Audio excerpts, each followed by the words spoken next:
प्रत्याशी बदलते हुए अभिषेक सिन्हा और बंटी की जगह अब नीरज सिन्हा को टिकट दे दिया है। बीजेपी उम्मीदवार नीरज कुमार सिन्हा ने सीएम सम्राट चौधरी से मुलाकात भी की और इस दौरान मौके पर प्रदेश अध्यक्ष संजय सरावगी भी उनके साथ मौजूद रहे।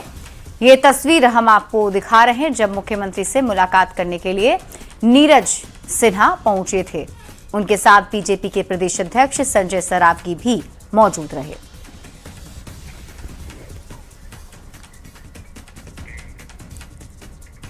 बांकीपुर उपचुनाव को लेकर बीजेपी सांसद रविशंकर प्रसाद ने पार्टी प्रत्याशी नीरज कुमार पर भरोसा जताते हुए उनकी जीत का दावा किया और उन्होंने कहा कि नीरज समर्पित कार्यकर्ता हैं और संगठन में लंबे समय से सक्रिय रहे हैं।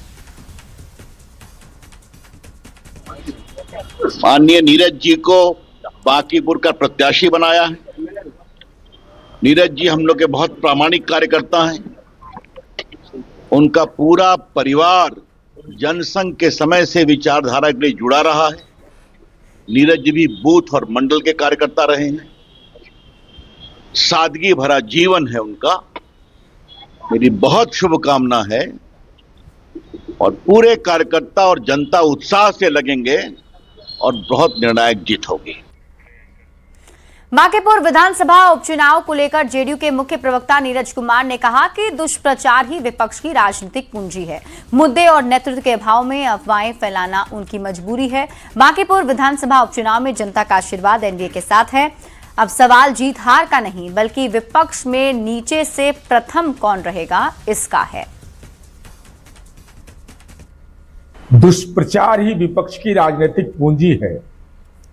बांकीपुर विधानसभा उपचुनाव में उम्मीदवार भाजपा का उसने खुद अपने आप को चुनावी मैदान से हटने का निर्णय लिया और उम्मीदवार बनाया है नीरज, मंडल अध्यक्ष।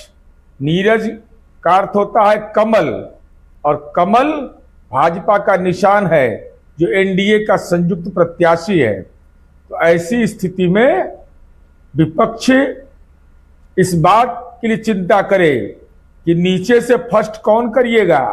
मुकाबला में तो खैर नहीं है, मुकाबला में बहुत ही अंतराल है। बांकीपुर विधानसभा से आरजेडी उम्मीदवार रेखा गुप्ता के नामांकन के बाद पार्टी में नाराजगी की खबरों पर बीजेपी ने तेजस्वी यादव पर निशाना साधा है।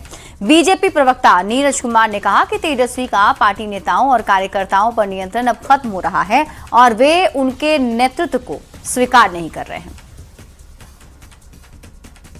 लालू के लाल तेजस्वी का पार्टी पर से नियंत्रण समाप्त होते जा रहा है। अभी कुछ ही दिन पहले पार्टी के राष्ट्रीय उपाध्यक्ष उदय नारायण चौधरी जी ने मंच पर उनके सामने कहा कि कार्यकर्ताओं से नहीं मिलते और कार्यकर्ता वहां ताली बजा रहे थे। मतलब बड़ा स्पष्ट है कि उनका नियंत्रण कार्यकर्ताओं पर, नेताओं पर नहीं है। और उसके बाद इतना ही नहीं, उसके बाद उनके पार्टी के सुरेंद्र यादव ने टिकट वितरण को लेकर जो उन्होंने बांकीपुर से टिकट दिया उस पर कई एक तरह के आरोप लगाए और इतना पर ही नहीं रुका। भाई वीरेंद्र ने, जो उनके फायर ब्रांड नेता माने जाते हैं, भाई वीरेंद्र ने, उन्होंने तो यहां तक आरोप लगा दिया कि तेजस्वी ने पैसे लेकर टिकट दिए हैं बांकीपुर में।